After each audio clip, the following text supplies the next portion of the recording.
Hello everyone, my name is Deneisha Franklin and I am going to talk to you a little bit today about 5 quick ways that you can reduce bias in technology. Okay, I know what you're probably thinking. Here we go again with yet another presentation on unconscious bias. Well, I'm excited to let you know that you're only partially correct. I'm not interested in regurgitating information to you that you've likely already heard at some point or another. In fact, I'm going to talk to you about some things that are probably contradictory to what you've already been taught. Of course, we're all familiar with race and gender bias, but there's so much more to it, especially in the tech industry. We intend to address these two more specifically because it is easy for us to assign someone a race or gender solely based on what we perceive them to be. If we want to encompass the spectrum more fully, we should also think about bias as it relates to age, sexual orientation, and accessibility, which tend to be more ambiguous to the naked eye.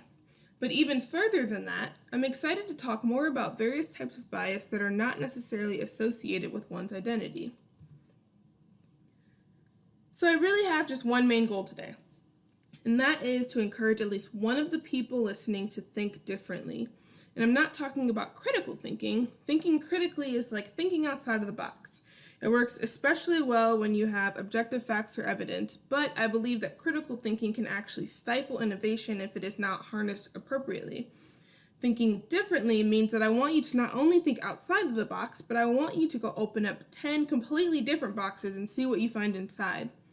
Critical thinking usually means that you are more rigorously analyzing information in an effort to extract new themes from existing evidence, whereas thinking differently acknowledges that you do not yet have all of the evidence, so instead of extracting hidden things from existing information, you are actually uncovering new things from new information. You see, a lot of times, solving a problem does not necessarily mean that you need to work harder, and many of the issues that we see in this space don't require rocket science solutions. Thinking more critically about something you don't have all the puzzle pieces to is both ineffective and inefficient. At the end of the day, if you don't have all the pieces, you'll never be able to complete the puzzle. So I want you to commit to thinking differently about some of these relatively common topics that I'm going to walk you through. So in order for us to have a productive conversation, we need to first come to terms with the fact that bias exists and is in fact a real thing. So as I go through this presentation, I'm going to ask you to do 2 things while listening. Set your pride aside and check your own biases. And yes, we all have them, myself included. So I found that as people, we seem to be triggered whenever we hear something that causes us to feel accused, especially if we feel like we're being accused of something negative. Even more so, we tend to be triggered when that something is true. Our innate response is probably going to be to defend ourselves, our actions, our character, or whatever it is in question. As people, we tend to take pride in the good that we do and denounce or dismiss the not so good, especially if we don't realize that what we're doing could potentially have a negative impact on another person. I'm challenging you to set your pride aside and suppress that innate tendency to go into defense mode when you hear something that offends you. Instead, acknowledge those feelings and start to think about why you feel that way. Every single one of us plays a role in the bias that is systemically embedded in not only technology, but in our society as a whole. Like I mentioned earlier, every one of us exhibits bias in some way, shape, or form. Hold yourself accountable and check yourself constantly. I find that I'm more biased toward addressing race and gender issues. Why? Because these are 2 things that I'm more likely to be directly affected by. So while I was going through and creating this presentation, I had to constantly stop myself and consider if there were opportunities for me to address other aspects of bias outside of race and gender. So it's okay to recognize how your own experiences, ideas, and preferences have led you to lean one way versus another. I want you again to take it a step further and self-reflect on why those preferences exist. So before we jump in, I want to lay some groundwork so that we can all make sure we're on the same page. What is bias? So bias is not a lot of things, but by definition, bias is a cause to feel or show inclination or prejudice for or against someone or something. So in and of itself, the word essentially just indicates a preference, but it's another one of those words that triggers an innate defense mechanism. But all bias isn't bad, so let's make sure we're remembering the context in which we're using it. Bias is not an excuse to exert potentially harmful behaviors and then placing the blame on your lack of exposure. So I'll go on a quick rant here. Over the last couple of years, I've grown very weary of the term unconscious bias, and you can't see me, but I'm giving air quotes, especially when it's used in the context of diversity and inclusion efforts. So think about the ever popular unconscious bias training. We had all of our employees attend a super extensive training session. It was a half day, so we're good, right? Is it a good start for companies and organizations looking to address their own internal diversity and inclusion issues? Sure, but are you really positioning yourself to create long-term sustainable changes? I don't think so. You see, I bet 99% of us have been required to do unconscious bias training at some point during our careers, especially in the corporate world. But here's the problem. All bias is not unconscious. In fact, a lot of bias is completely conscious, and that's why we end up with racism, sexism, ageism, and all the other isms that you can think of. Considering how often we hear the words unconscious bias, I'd argue that our biases in the workplace are probably relatively conscious at this point. Does that mean unconscious bias doesn't exist?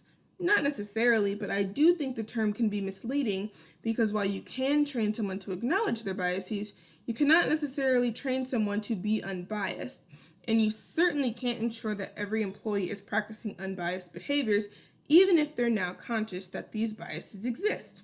So, how do we fix it? We have to stop treating bias as something that's passive, and we need to take an approach that assumes our employees are acting on their biases. Why? Because they are. Simply put, we all act on our own biases every day, whether we do it consciously or unconsciously. You see, the problem here is not that people are biased. The real problem is that those biased people are producing biased systems and technologies. Systems and technologies that conceptually are not designed to harm anyone, but realistically are only as representative as the people who create and maintain them. So yes, bias is systemic. And I'm sure a lot of you are tired of hearing that word by now, but it's true. So, where do we even start? Instead of focusing on training employees to be unbiased, we need to prioritize the work required to consciously mitigate the bias that is already embedded in our systems and technologies, regardless of whether or not we are personally or individually responsible. I'm going to challenge you to think of systemic bias as a result of human interaction that requires more focus on systemic change versus individual self-awareness. Now, this might be difficult because it means that we need to move away from the idea that everyone is well-intentioned and move towards the idea that intention alone, whether good or bad, will not resolve issues of this magnitude. In my mind, the only way to truly measure change is to measure progress, and the most effective way to measure progress is usually by assigning some sort of quantitative value to whatever it is that you're trying to change. In simple words, data. So intent is the state of mind in which an act is done, whereas impact is the force of impression of one thing on another, a significant or major effect. It's difficult to gather meaningful, reportable data that measures an organization's collective state of mind or intent because it's so subjective. But what we can quantitatively measure is the impact of those intentions. So you see, it's not an either or, but it's in addition to. So we're going to intentionally implement these changes, and then we're going to measure the impacts. Because if our changes or solutions are not working, then we need to be able to easily check and adjust to try something different. The concept of intention versus impact is nothing new, but it does provide a simple explanation of why diversity and inclusion efforts, specifically in the technology industry, are failing.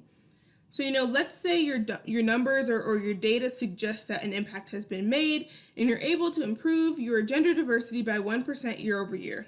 Well, what do we really consider to be an acceptable impact or increase? Let's consider some of the tech giants out there to put this into perspective. So we've got Facebook, Twitter, Google, Apple, and Microsoft. These companies all have several things in common as it relates to diversity and inclusion. So they offer some extensive employee programming, especially for underrepresented groups. We see things like employee resource groups, unconscious bias and inclusion training, leadership development programs, accessibility efforts, and lots of community-based programming for underrepresented groups.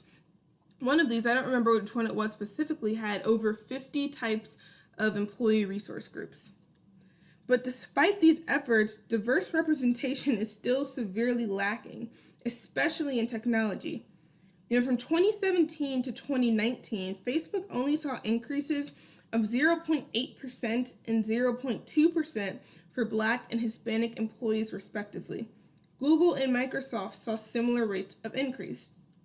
Twitter has actually seen a decrease in representation of Hispanic employees, and for Apple, although they have seen a consistent 1% year-over-year increase in Hispanic employee representation since 2015, the representation of Black employees has not changed since 2016.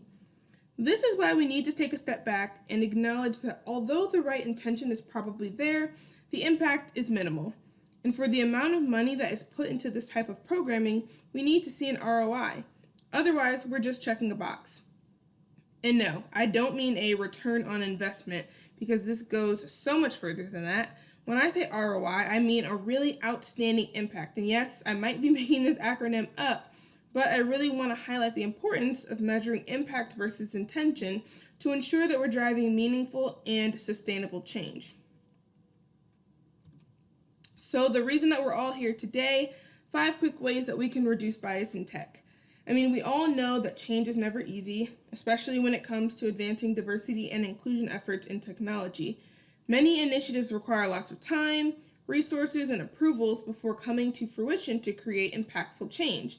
When we have these conversations, we usually feel super energized and excited afterwards, but it often feels like there is little that we can do to impact this space as individual contributors without a formal leadership position.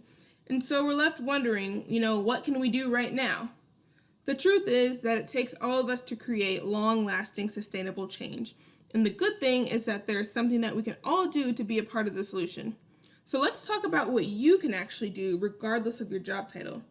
The solutions that I'm going to walk you through today will focus on 5 key areas within the tech field: software development, quality assurance and testing, project management, talent acquisition, and talent acceleration. So let's start with software development. As a developer, you have so much power in the software development lifecycle. You are quite literally the one who will train or tell the computer what to do. Now, this is of course dependent on the requirements of the project, which you may not have as much input into, but you do have the ability to ask questions and incorporate processes that will help you and your non-technical team deliver a representative piece of technology. So the first thing you can do is implement bias health checks during peer code reviews, both functionally and technically. And I'll tell you what I mean by that. So from a functional standpoint, every organization handles their IT review processes differently. It likely even changes from team to team within the same organization, so some of these suggestions may manifest differently depending on how your team operates. In my experiences, peer code reviews generally tend to go the same way. A group of developers on the team get together to check each other's code for mistakes or improvements, and they make suggestions accordingly. You tend to assess the code based on things like design, functionality, naming, comments, and style. But what if you use this time to take your efforts a bit further by implementing bias health checks both functionally and technically? Research has proven that when women and people of color present their code for review, it is less likely to be accepted, especially when it comes to open source projects. In fact, a 2018 experiment by Mozilla noted that overall women's pull requests were approved nearly 3% more often than their male counterparts for open source projects. But if their gender was known, female coders were about 1% less likely to have their code accepted. This obviously presents a clear discrepancy and exemplifies how bias might show up on software development teams, which tend to be heavily white and heavily male. The good news is that I'm not here to bash you about being either of those things, but that doesn't change the fact that it definitely leaves a wide open space for bias to creep in. So this type of bias has several negative impacts. Why? It costs us unnecessary time and money, but in the end, it's going to cost us innovation, because women are leaving the tech field at higher rates than any other industry. And with this type of unwarranted rejection, I can't say I would blame them.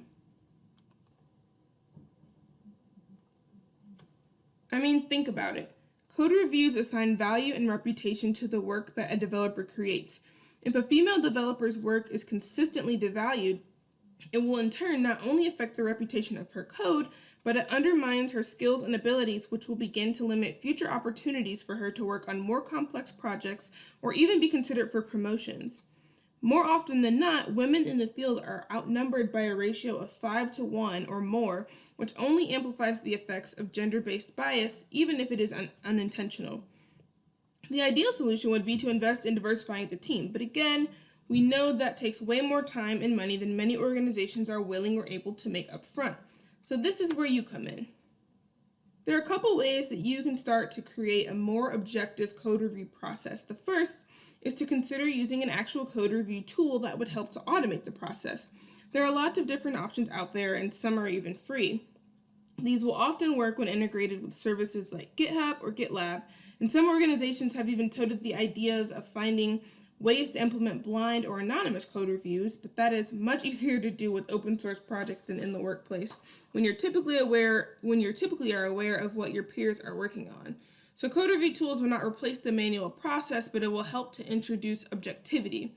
Remember that your code review should focus on 3 main things: quality, learning, and knowledge exchange. While there will always be some level of subjectivity to code review due to the opinionated nature, it's not about pride or showing off, but about creating the best possible product for your customer, whoever that may be. Implementing an objective code review checklist or template can help make sure that the team stays focused on the most important pieces of the task at hand.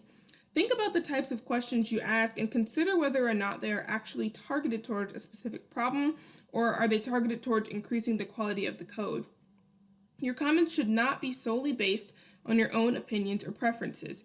If there is a different way that you might have written the same code, definitely make sure to share it as a learning moment for the team, but if your solution does not substantially increase quality or efficiency, then it's probably not a good idea to have the developer go back and rework just for the sake of doing so. Try finding a code review template online that the entire team agrees with to avoid further bias of creating your own. Now, one of the most prominent examples from a technical standpoint of bias in the industry is that which lies within artificial intelligence. As the field of AI continues to advance, there has been an increasing spotlight on data ethics, biases in machine learning, and really just diversity in AI in general. So I'm going to pick on Amazon for this example. Like many others, Amazon decided that it would be a good idea to develop a system for automating the recruitment process, which in theory, it is a great idea. But after years of working on the project, it was nixed when they realized that the system was favoring men over women because it was using resumes that had been submitted by candidates over a certain period of time, which we know in the tech industry is largely male-dominated. An article from Fortune said that Amazon's system taught itself to downgrade resumes with the word women's in them and to assign lower scores to graduates of 2 women-only colleges. Meanwhile, it decided that words such as executed and captured, which are apparently deployed more often in the resumes of male engineers, suggested the candidate should be ranked more highly. Just imagine how much time, money, and talent was used in this project that never ended up making it to the light. So how can we try to prevent things like this from happening within our own teams?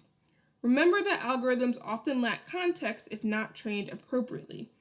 Also remember that you just don't know what you don't know, and that's okay.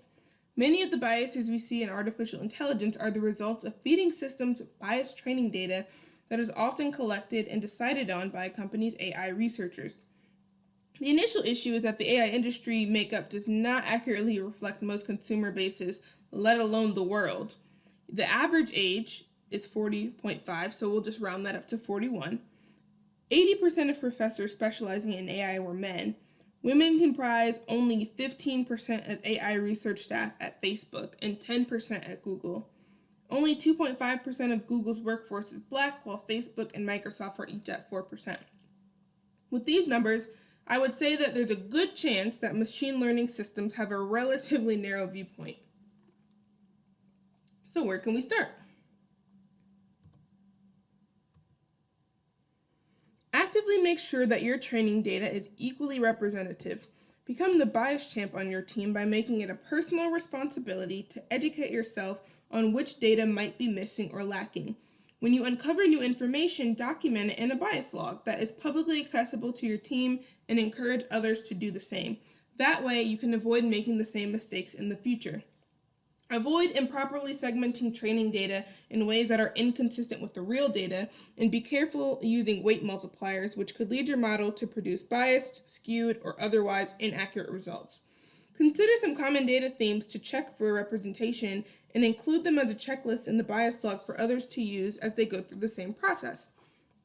Some of these common themes that Amazon could have checked for include race, gender, zip code, or other location identifiers, age, and the use of gender-biased words. If you're up for it, you can take your bias health checks even further. Like we talked about earlier, there are ways that you can think critically and ways that you can think differently. So thinking critically or thinking outside of the box requires you to remember that you are not just a developer. While there are specific requirements you are using to create the code, don't be afraid to speak up if you have an idea that you think would bring added value for the intended user, outside of just the way that the code is technically written. If you notice that the requirements you're given do not take the accessibility of new features into account, take it upon yourself to ask whoever your functional counterpart might be. You could say, hey, have you already considered whether or not this new feature aligned with ADA compliance? I was reviewing the requirements and I don't think users will be able to navigate this feature using keyboard only. We might want to revisit. If you want to think differently, try opening a new box by soliciting the insight of a developer on a completely different team. This exposes you and your code to a new set of eyes that may review things from a different lens or perspective. So the next thing we're going to talk about is quality assurance and testing. So QA and testing processes are common points in the software development lifecycle where biases may be caught or introduced.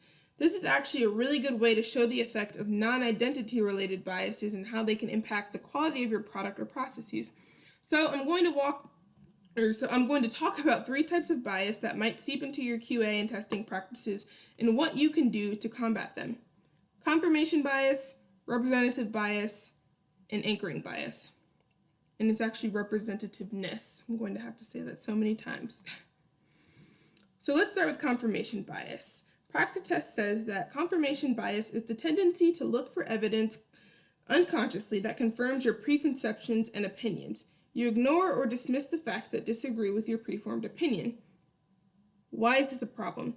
As a tester, you are probably constantly reviewing the work of multiple different developers. As a result, you will naturally begin to form opinions based on the content and quality of their work. If for whatever reason you don't think that Sally is a great developer, it's likely that you will review her code through a much more critical lens than you may do for other developers on the team. In turn, you'll probably find a lot more issues to confirm the preconceived idea that you already have regarding Sally's work.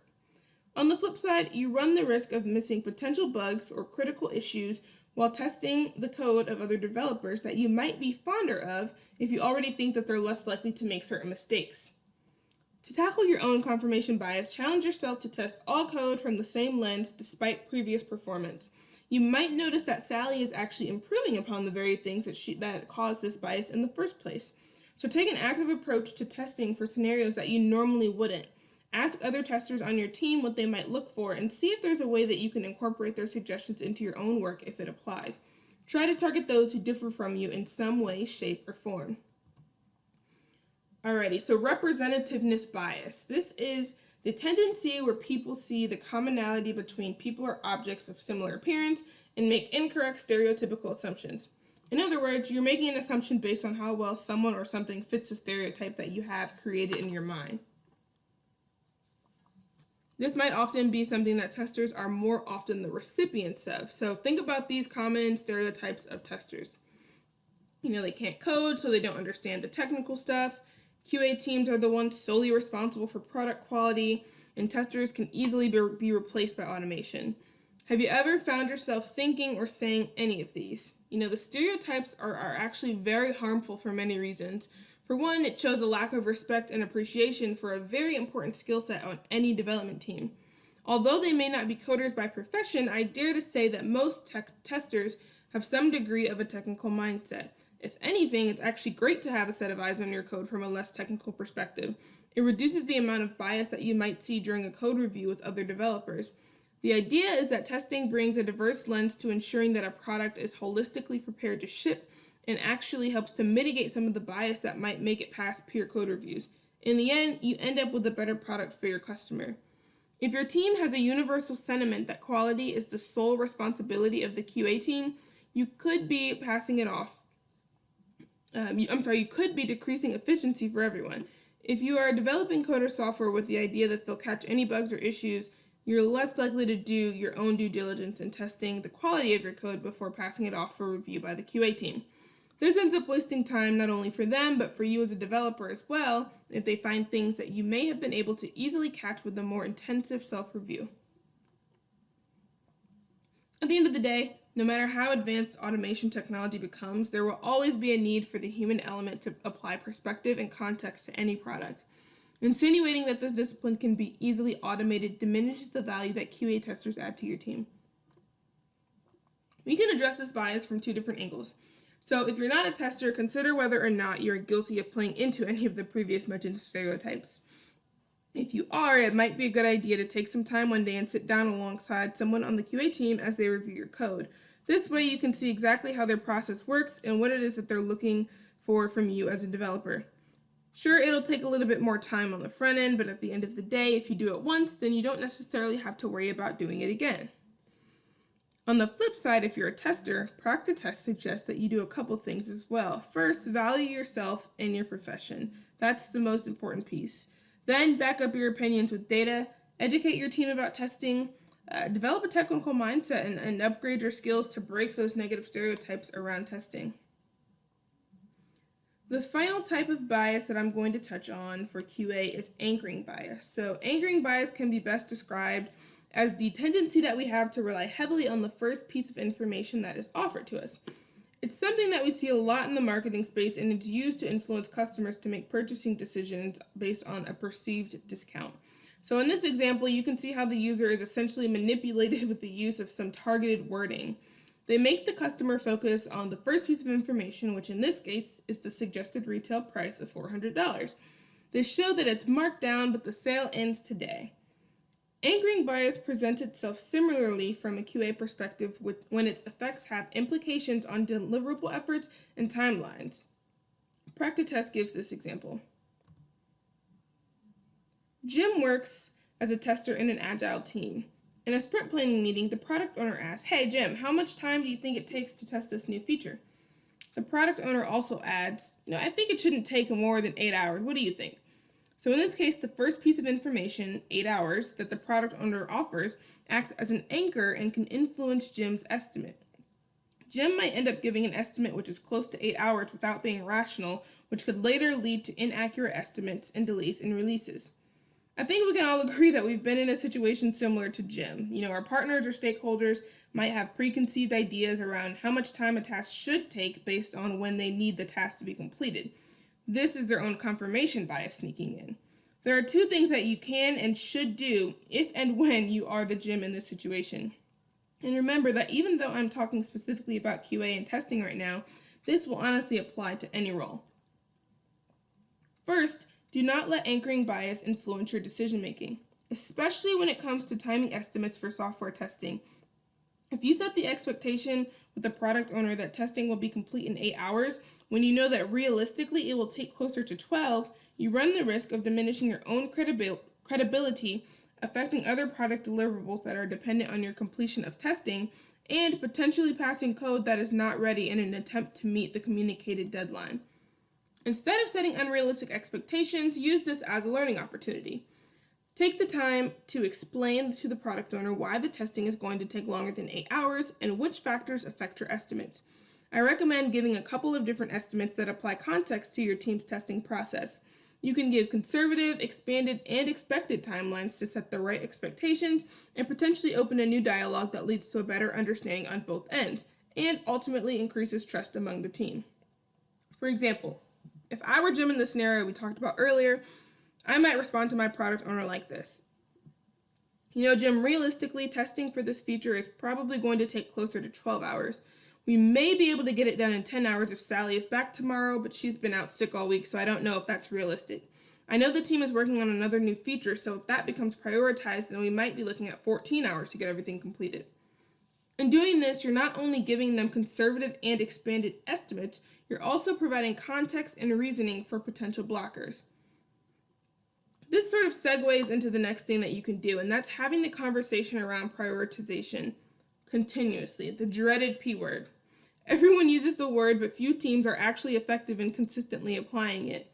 These conversations are an opportunity for you to ask questions as well. For example, you might say, hey, this sounds like it might be a higher priority than what we're currently working on. Should we pivot to focus on this now and resume our current testing next week? If so, we can get the testing completed within that 8 to 10 hour range. By asking this question and making these clarifications, you are letting your product owner know that your timing estimates are not skills-based, but priority and capacity-based. So in the future, they will be more inclined to further clarify the true urgency of testing requests based on priority. The key to combating anchoring bias is really just to commit to over-communicating and applying context. If you knew that despite being on sale for $110 off, your new shoes were actually only worth $50 versus their $400 suggested price, you'd probably be less inclined to spend that money.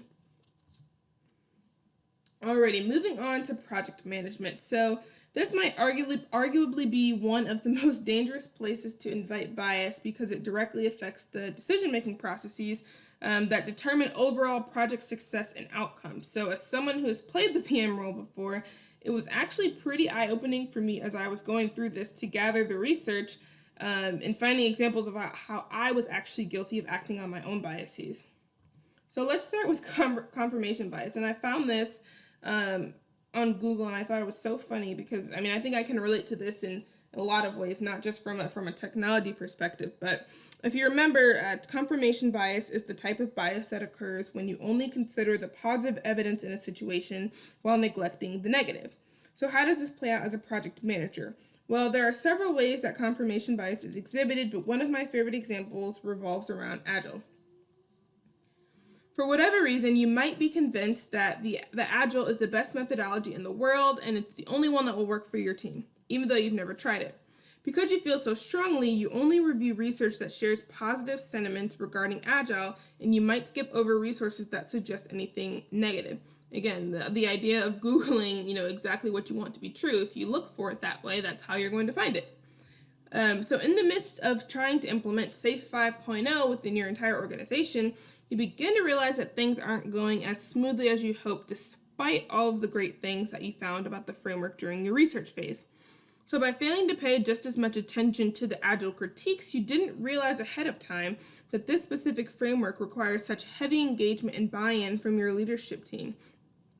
And you then realize that engagement and buy-in from your leadership team has been one of the things that your team is struggling with the most. The SAFe methodology probably isn't the best framework to start with if this is where you're at. If you would have expanded your research to include both organizational benefits and critiques, you may have found that it would be better for you to start out by trying to implement Scrum within your own team first. So one of the most effective ways to face confirmation bias head-on as a project manager is to always anticipate what type of pushback you might get from your stakeholders. This forces you to make sure you're prepared to speak to all sides of a decision or recommendation, and in the process, you may uncover new information that leads you to rethink your initial thought process. For example, my thought process in the Agile scenario might have gone something more like this. Okay, so I really like the SAFe 5.0 framework because it involves engaging the entire business. The best part is that it requires our executive to devote significant thought and time into how we prioritize and execute our projects. But knowing that I'm already having difficulty with getting our executive team to even attend our team demos once a quarter, implementing SAFe might not be realistic right now. In my research, I remember seeing someone say that although SAFe didn't work out for their organization, they found that Scrum was a better fit.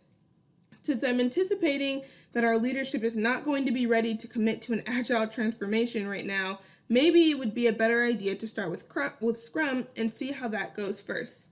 Always ask questions that negate what you believe to be true. It'll help you to not only grow as a project manager, but also to make sure that you're putting the needs of the organization and customers ahead of your own. Alrighty, so project team representation. Now, in order to make sure you're asking the right questions. You need to do so from a variety of different lenses and perspectives. This can be especially difficult if your team lacks diversity of any kind. For starters, you can look at your own project team makeup. I really like this cartoon, and I've used it before in presentations, but you've essentially got this guy saying, hey, why don't we have any fresh ideas around here? Sitting in a room full of people that look, dress, and presumably act exactly like he does. So you want to make sure there are a wide range of backgrounds and experiences that are represented. Even more importantly, are the backgrounds and experiences of your customer accurately represented? Based on the data that we're all familiar with around diversity in tech, there's a good chance that the answer to that question is no. So what do? You already know that you aren't going to be able to get headcount approved for new team members, especially not in the midst of a global pandemic. So what you can do is start by seeing if there's any way that you can assemble your project team in a more strategic manner that directly takes diversity into account. Be deliberate when you're choosing who you'd like to work on certain projects. Even if you're not the one who put the initial team together, it is your responsibility to call out these issues since you are the one who will be held accountable for the project's overall success. Alrighty, stakeholder representation and requirements gathering. So, project team representation is, of course, important, but I might argue that stakeholder representation is even more important. Because while project teams are responsible for executing on project requirements, stakeholders are the ones who will be directly affected by the project's outcome. So, if a wide variety of stakeholders and customers were not represented during the requirements gathering process, it's hard to say that the product will be representative of the best solution for the target customer. Now, this might be something that you see as the responsibility of the BA, which in theory it probably should be, but again, as a project manager, you are responsible for the overall outcome and success of the project. So you should use this as an opportunity to make sure your BA is engaging with a representative group of stakeholders from the beginning.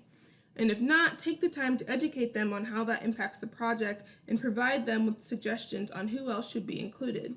Start by looking at your list of potential stakeholders and ask yourself these 3 questions. 1. Have I considered every team that will be involved in executing this project? Are there multiple perspectives that I should be considering within a single team? Does this team represent the entire customer base that the finished product is intended to serve? So I know that this is probably a little daunting initially because it introduces the idea of adding additional stakeholders, which we all know is not the most fun thing, but I think it goes beyond that to make sure that the stakeholders that you do have are able to accurately reflect the thoughts, opinions, perspectives, etc. Of the customers and of the overall project. If your answer is no to any of those 3 questions, ask yourself who's missing and then do the work to get those perspectives. I'll give an example that I'm first-handedly responsible for. The first project that I ever worked on in an informal project management capacity was related to building 2 financial reporting applications for internal customers. The purpose of the apps was to provide employees with visibility into their year-to-date spending versus the allotted budget. Since I was new to the organization at the time, I was started off by using the notes and work that had already been done by the person managing the projects before me. This included the list of stakeholders in the project.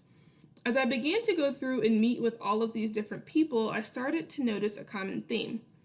Many people had intentions of using the apps to guide budget conversations with our district managers, who are primarily responsible for making sure that restaurants are running smoothly and profitably.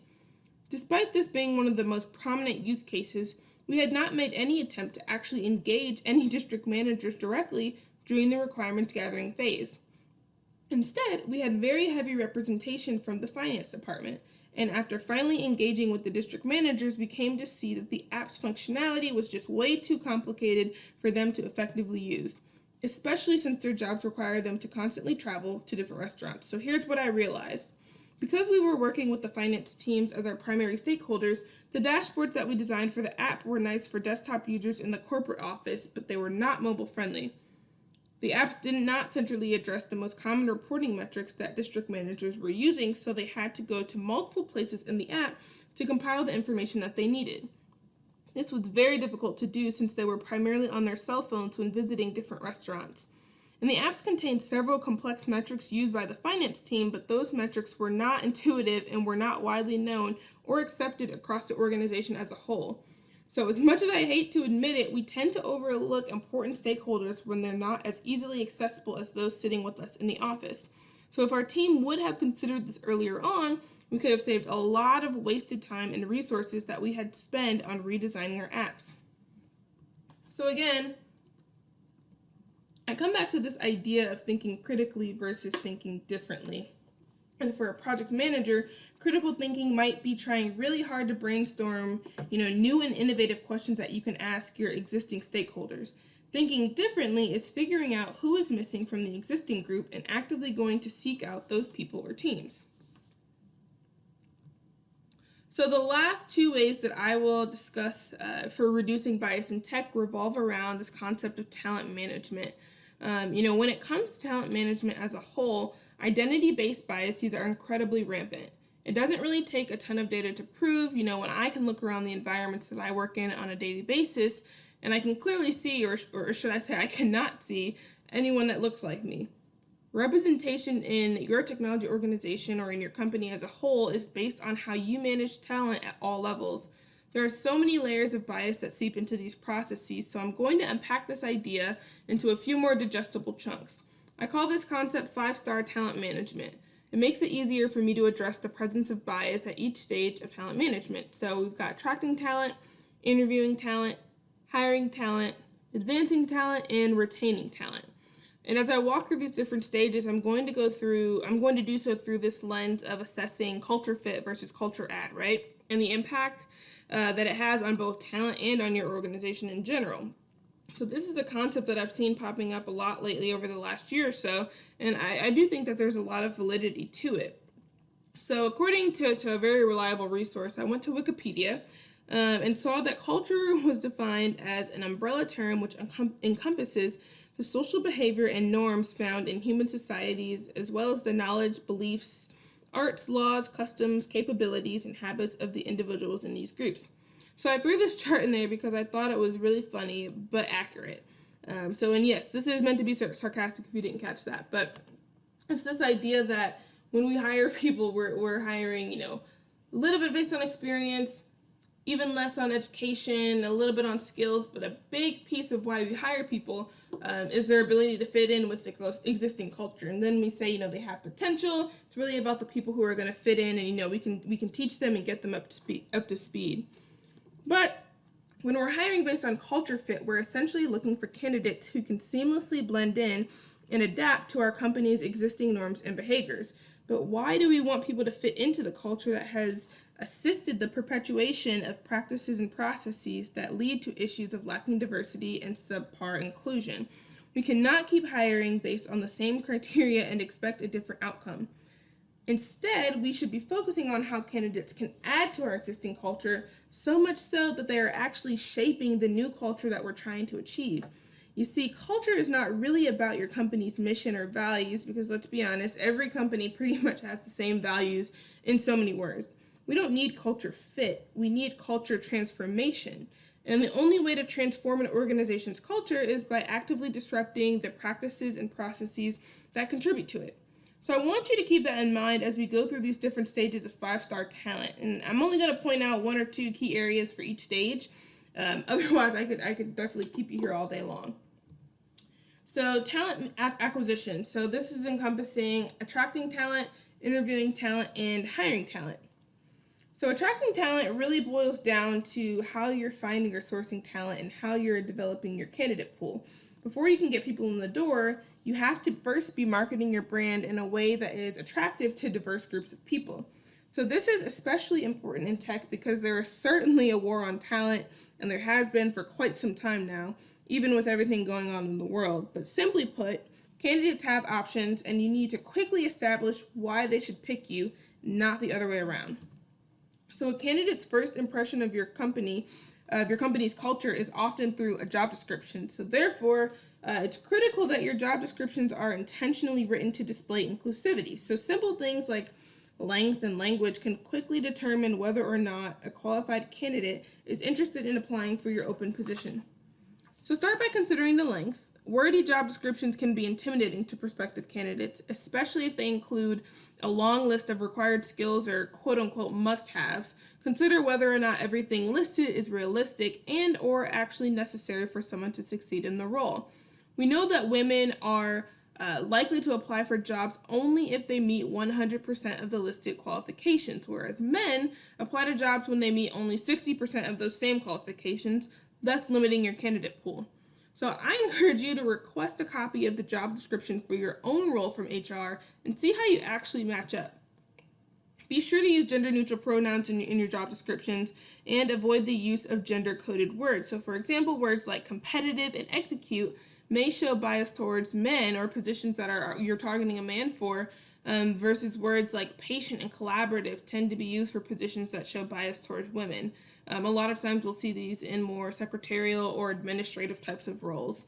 So, I don't know about you, but I have not seen many tech job postings with emphasis on patience.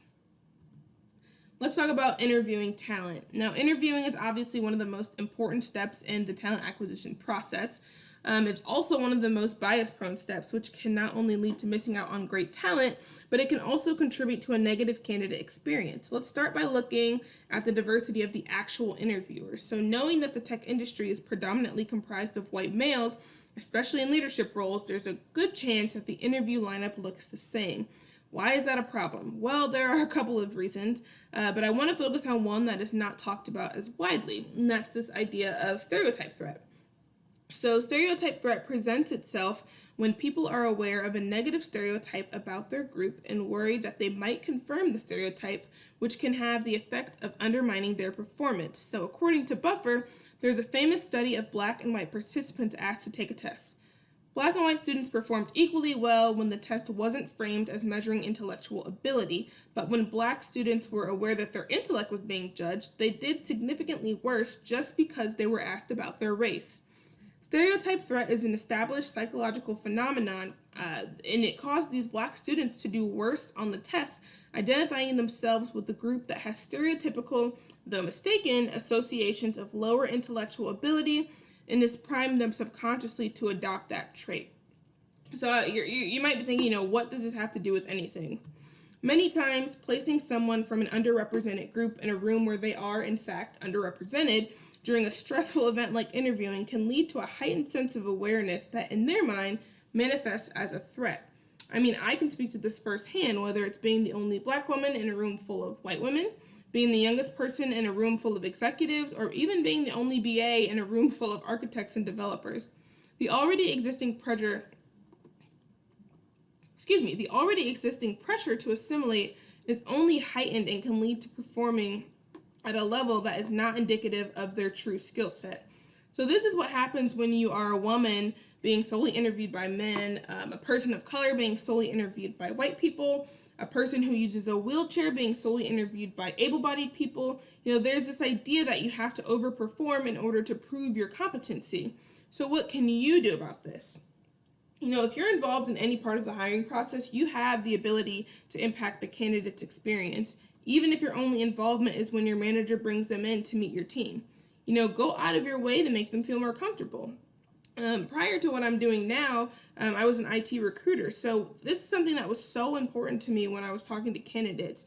Being conversational almost always leads to a more productive conversation, and in those cases, I was able to really truly get to know those candidates better, not only as candidates, but as human beings.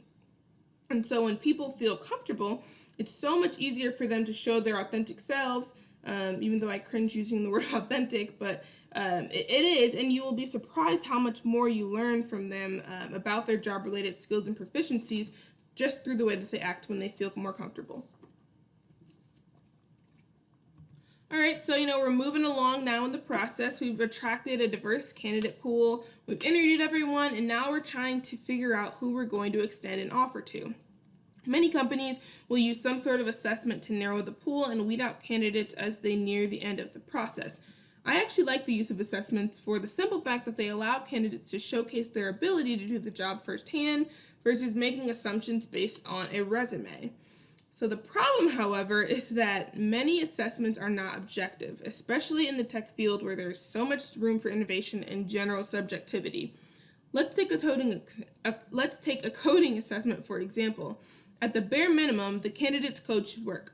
But beyond that, there are so many different ways that different candidates could arrive at the same outcome. When reviewing coding assessments, do you find yourself praising candidates who achieved the same solution but in a different way than you would have solved it? Or do you articulate that or ridicule them for taking a different path than you did? This is where the importance of culture fit versus culture add comes into play during hiring. Affinity bias already tells us that we are more likely to show preference towards those who look, act, and operate like us. Harvard Business Review says that in hiring, this often means referring or selecting a candidate who shares our same race or gender, or who went to the same school, speaks the same language, or reminds us of our younger selves. So we have to take an active approach in determining which candidate will add new value to the team. Otherwise, you run the risk of stifling innovation. So you're looking to extend one offer and you've got two identical candidates with the same gender, race, sexual orientation, and years of experience. Let's say the only difference is that candidate A used a different solution than you would have used on the coding assessment, even though he got to the same answer, while candidate B solved it exactly as you would. So who do you pick? In this scenario, candidate A's differing perspective would likely add value to the team, whereas candidate B simply fits in. The next phase of talent management, essentially, in this 5-star concept I'm using, is talent acceleration, so advancing and retaining talent. Now that you've been able to make an objective hiring decision, it's time to take a look at what happens once someone actually joins your team. Much of the diverse representation that we see at the individual contributor level, much of the diverse representation that we see is at the individual contributor level. So there's still a major gap in the development and advancement of underrepresented groups to leadership positions. So how do we more intentionally manage talent acceleration? Mentorship is one way that we've tried to combat the issue, but while mentorship has proven to be very valuable for many professionals, especially as it relates to career development and advancement. Mentors, they provide guidance, motivation, emotional support to their mentees as they navigate their careers. Research from the Center for Talent Innovation has shown that more than 80% of women and multicultural professionals need this support in order to achieve career advancement. In another study done by Catalyst, they found that although more women have been assigned mentors than men were still more likely to be promoted. So while women and employees of color were more likely to be mentored, white men were more likely to be sponsored. And sponsorship is the difference between having an advisor and having an advocate. So a sponsor is a leader who has influence in an organization and is invested in an employee's career success. So as opposed to acting behind the scenes like many mentors, sponsors actively recommend employees for stretch assignments, opportunities to garner leadership visibility, and ultimately promotions. So while both mentorship and sponsorship are important, professionals that belong to underrepresented groups need to be sponsored at higher rates to ensure that organizations are actively supporting their development and effectively championing their advancement. And so that's what I really like about this kind of cartoon I have up here. The idea of mentorship being someone saying, hey, have you tried applying to speak at conferences and meetups already? Versus sponsorship is someone saying, hey, I recommended you for this. Are you up for it? There's a stark difference there. An ongoing lack of sponsorship for employees who belong to a minority group will inevitably aid in the widening of the race and gender pay gap. Increased opportunities for promotion into leadership roles means that these employees will have access to achieve higher pay. Otherwise, the gap will only continue to widen. A study from PayScale showed that sponsorship is most effective in narrowing the gender pay gap when the sponsor is a white male, especially for women of color. Consider implementing a formal sponsorship program within your organization with predetermined metrics. Things like requiring sponsors to create a certain amount of leadership visibility each quarter, helping sponsees identify stretch assignments, and actively identifying advancement opportunities within the company. If you are a leader in your organization who is looking for a way to help foster a diverse and inclusive team, actively seek out underrepresented talent that may have been previously overlooked or underestimated. Commit to the development and advancement of those employees and search for opportunities to promote internally before procuring outside resources. Many times you will find that the talent already exists within your own organization, and your sponsorship will provide the visibility needed to shine light on the employees who may not have been previously considered as a result of our own biases. Alrighty, and finally we've got retention, everyone's favorite. What does it mean, if someone from an underrepresented group decides to leave your company, or your team even? So there's no one-size-fits-all answer, but there are some things that you can analyze to gain a better understanding. And aside from the employee's exit interview, take a deeper dive into your retention data, but don't just look at retention rates, consider the reasons for leaving. There's a good chance that your data will suggest a pattern for the reasons that various groups of employees tend to cite when they leave your organization. A lot of times, these reasons include lack of advancement opportunities and or the general feeling of just not belonging on a team. Before we move on from retention, I want to independently address two identity characteristics that, albeit being major sources of bias, tend to be excluded from these types of conversations and can certainly play a big role in retaining talent. Ageism and ableism. So I won't spend too much time here, but I do want to acknowledge the prevalence of both and how they can affect advancement within the workplace as well as retention. So ableism is the bias shown toward able-bodied people versus people with disabilities. In the workplace, it's often more widely discussed in terms of either accessibility or physical disability. And at this point, most people know that it's illegal to discriminate on the basis of ability, but this expands when you view ableist bias from the lens of neurodiversity because all disabilities are not physically visible. Consider things like ADHD, autism, and dyslexia. There was a 2019 Forbes article that said, when we tell ADHDers to sit still, or autists to look at us, or dyslexics to spell more accurately, it is no different than telling someone with a hearing impairment to listen up or someone with a mobility issue to walk faster. So, I've got these two here that really speak to the idea of both of these from, both a physical accessibility standpoint as well as mental, or whatever word you want to use to call it, but just this idea of saying, hey, as an organization, we welcome everyone. We do not discriminate based on abilities. But as soon as you get there, let's say you're a person who uses a wheelchair and you see that there is no handicap accessible ramp to even get into the building for your interview.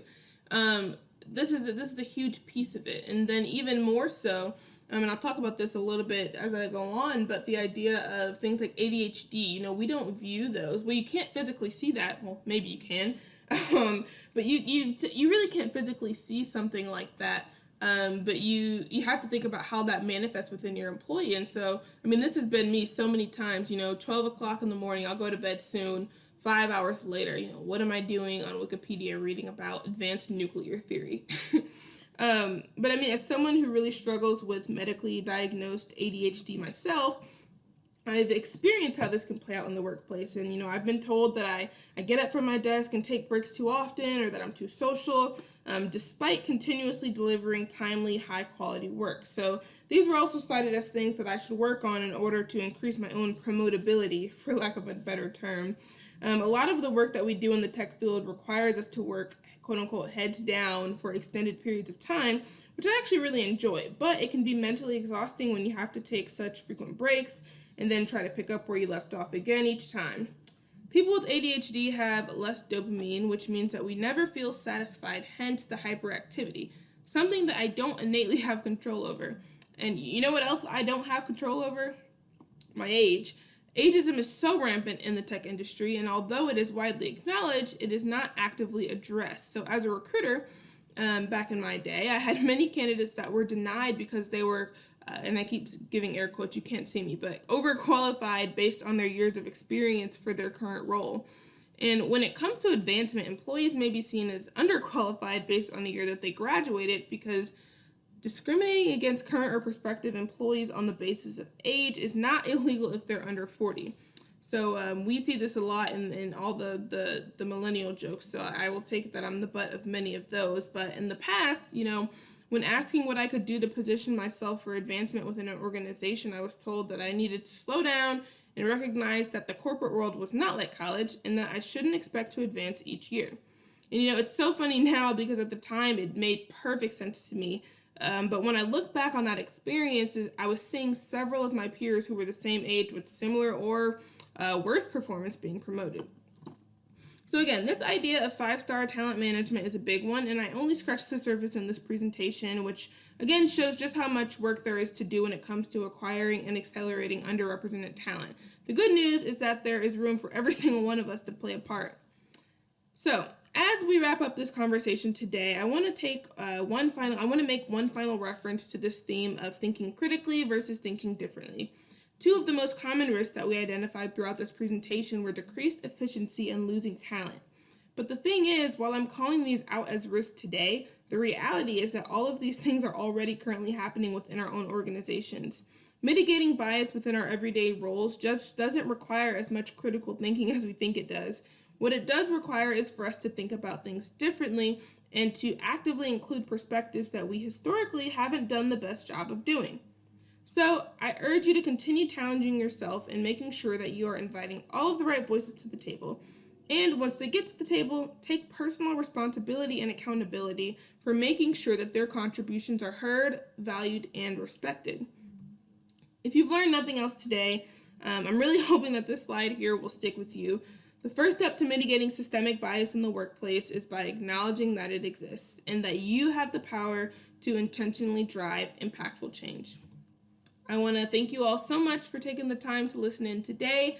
I really hope you enjoyed the presentation, and please don't hesitate to reach out to me on LinkedIn if you have any questions or would like to have a follow-up discussion.